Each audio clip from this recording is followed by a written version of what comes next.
Hey guys, it's Ted Bogert. Welcome back to the TED Show. I am excited when our musical guests come on, and today we have the one, the only Sugar Knapp. I can't wait to hear the origin of that name. You're going to have to excuse me because I'm buffered once again. I am not at home base the last couple of days, so we're going to focus totally on Sugar Knapp. Welcome. How are you today, my friend? Doing very well. Very well. Glad to be here. Good. Good. Yes. And you're dealing with weather issues out in your state of Washington. And I'm in a completely different place, and it's 36 degrees, which is about 40 degrees cooler than I'm used to. So good times for everybody. So I think I told you before we went live that the audience loves an origin story. So tell them a little bit about you. Did you perform as a kid? Did you always know you wanted to be a musician, a performer? Give us a little 411 on you. Yeah, I actually was raised in a very musical family. My folks all played. My dad played music years ago, played in a few bands. And my brother, he plays, my mom plays, sister. So I've played for years, been around a musical family, and I kind of started banging on the keys when I was a little kid. Making movie soundtracks is what I was really into. I loved movie soundtracks, and so I would kind of start, composing my own, whatever I thought would be a cool movie soundtrack, or sound good in some epic movie. And then it wasn't too long after that I found a guitar, and one of my dad's guitars, and picked that up, and never really put it down. I'm always fascinated. Let me ask. I'm always fascinated because a lot of the guests that come on when they're musical guests, they say, "Well, I picked this up."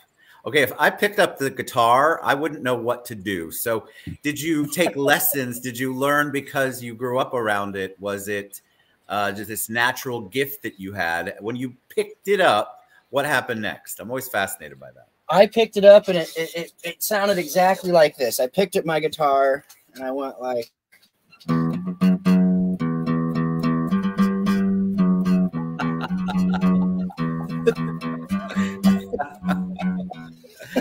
love it. Well, that's better than I could do. Woo. And then I looked up at my dad, and I'm like, "Dad, that's the James Bond theme. I just did that." So you have a gift.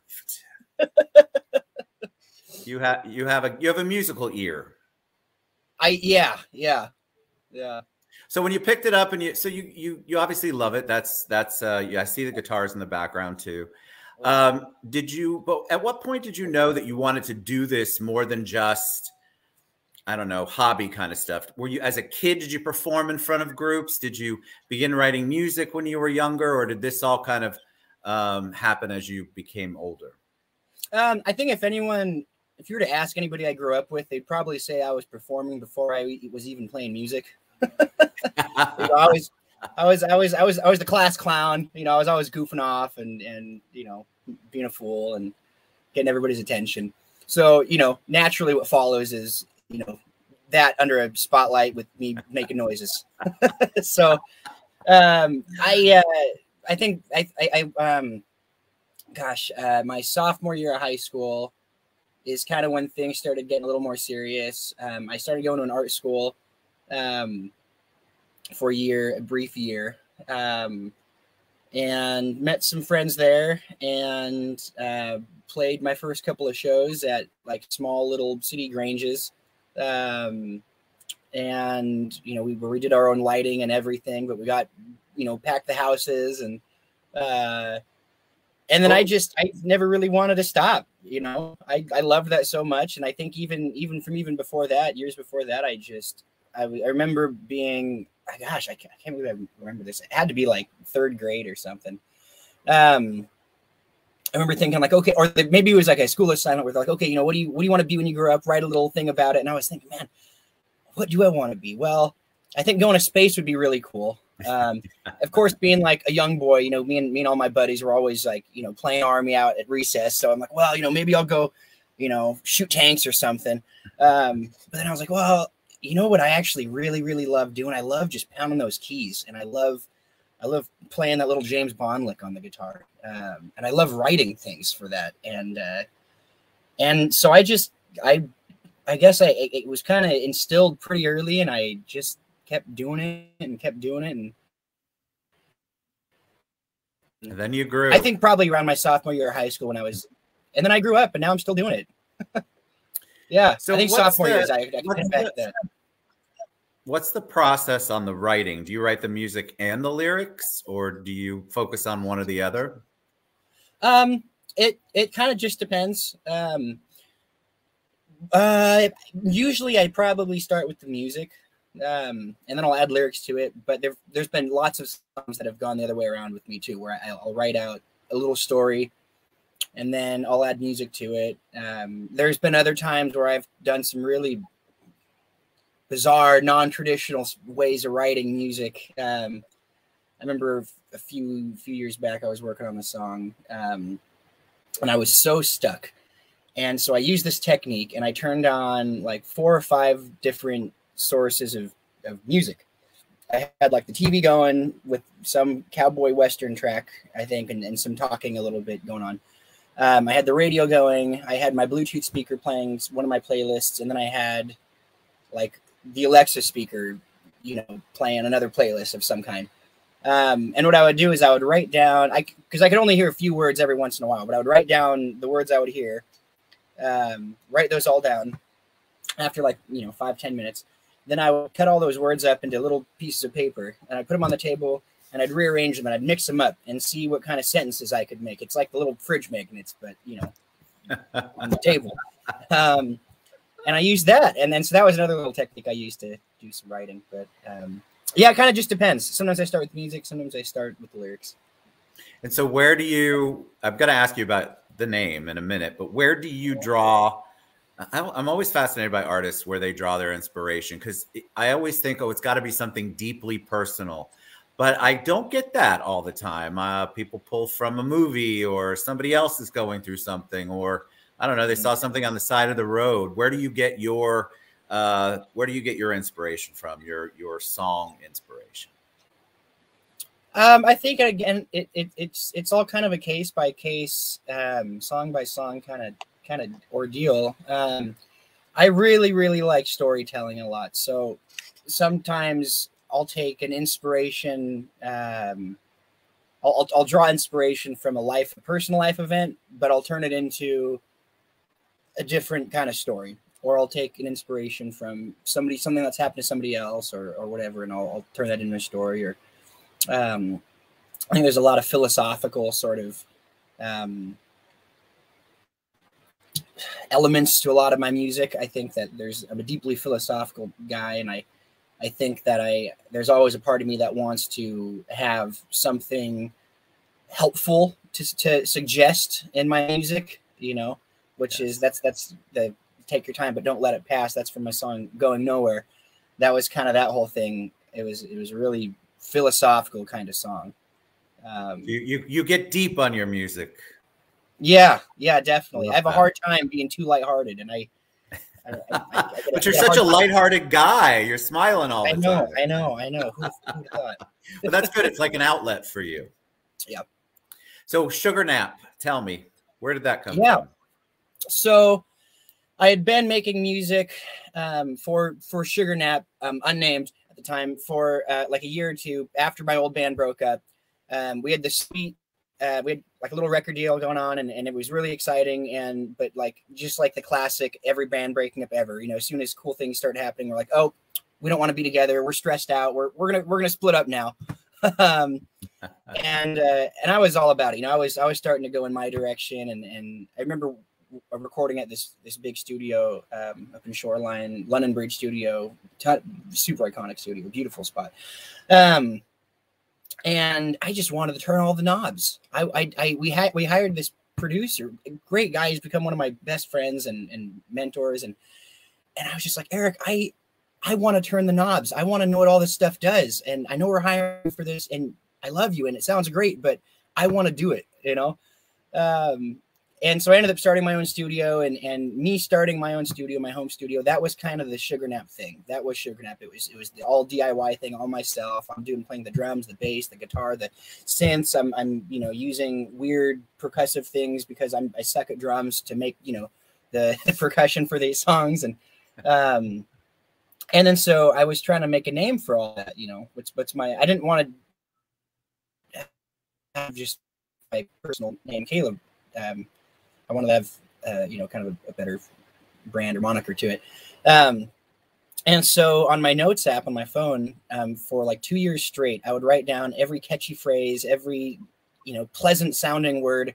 And then I would combine them all in all these different ways. And I remember being out, I was backpacking by myself out on the Olympic Peninsula out here in Washington for a few days, and one of my favorite spots on the coast.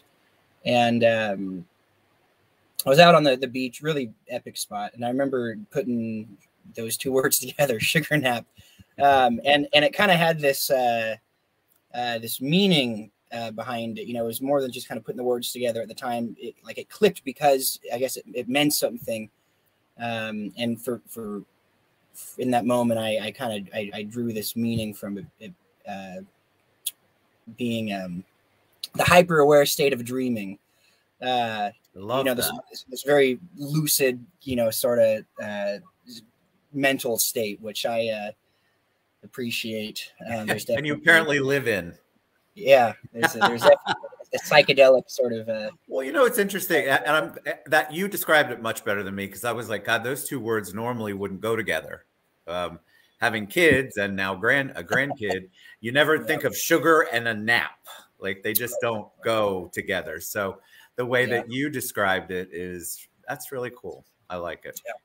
All right, so you're going to perform. Tell us what you're going to sing. Yeah. I'm going to take myself off and tell us what you're going to sing. Give us a little background, and then take it away. Yeah, I'm going to do I actually just finished this song a couple days ago. This is my song called Harms. I wrote it actually out on the Olympic Peninsula as well, on a different trip out there.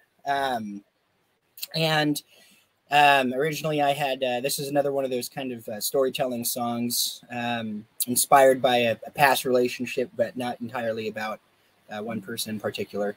Yeah. All right, let's do it. Yeah. Excited.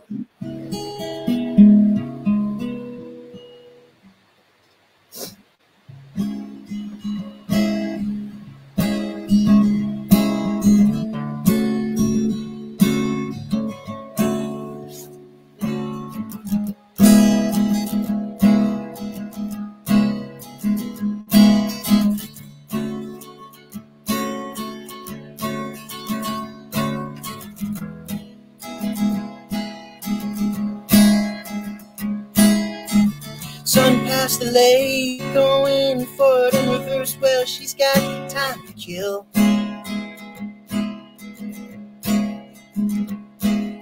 Tattoos on her sleeve, she's got that dead set look, but she ain't going nowhere. Dancing shoes and walking blues, whatever flavor you want, you know she's got it.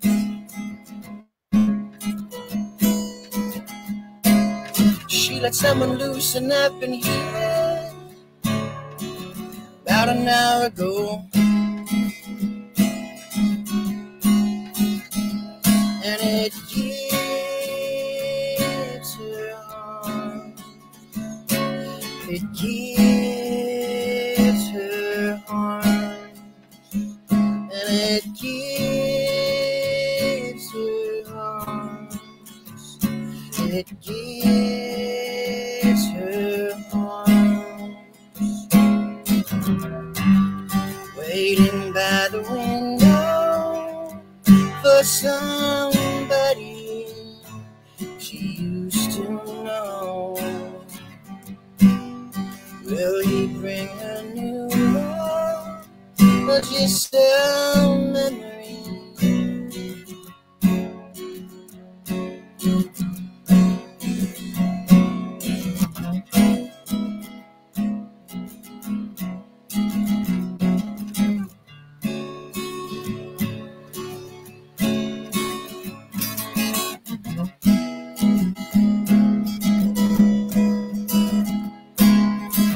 Run past 1,000 faces 'cause you never had time, but you didn't want to choose.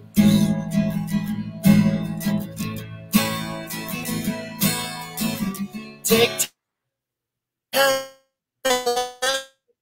You got too close to the sun and felt its skin.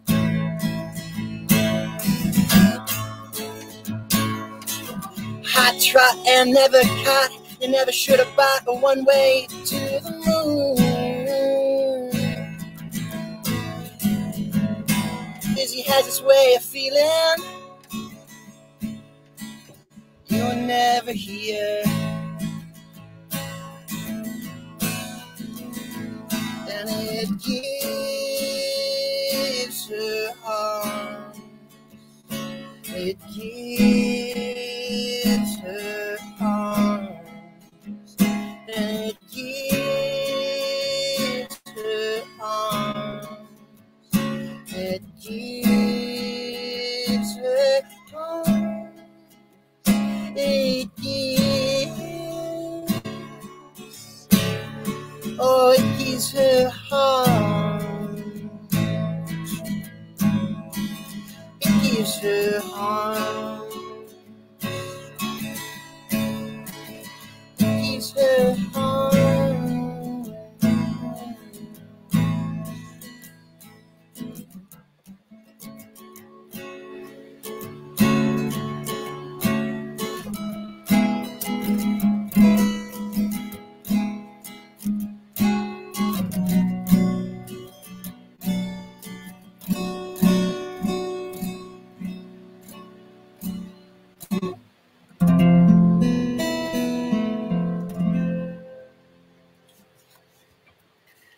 I loved it. I try to wait until you're done. So first of all, I loved it. And the storytelling part is the first thing that came to me. And I closed my eyes for a little bit. You probably know old classic rock, but I was thinking Crosby, Stills and Nash, Neil Young, just got that very cool vibe. I don't want to call it like a Southern California vibe because you're in Washington, but it's got that. The storytelling, I started immediately when you said that. I said, I'm going to focus on that. And so I just closed my eyes and listened.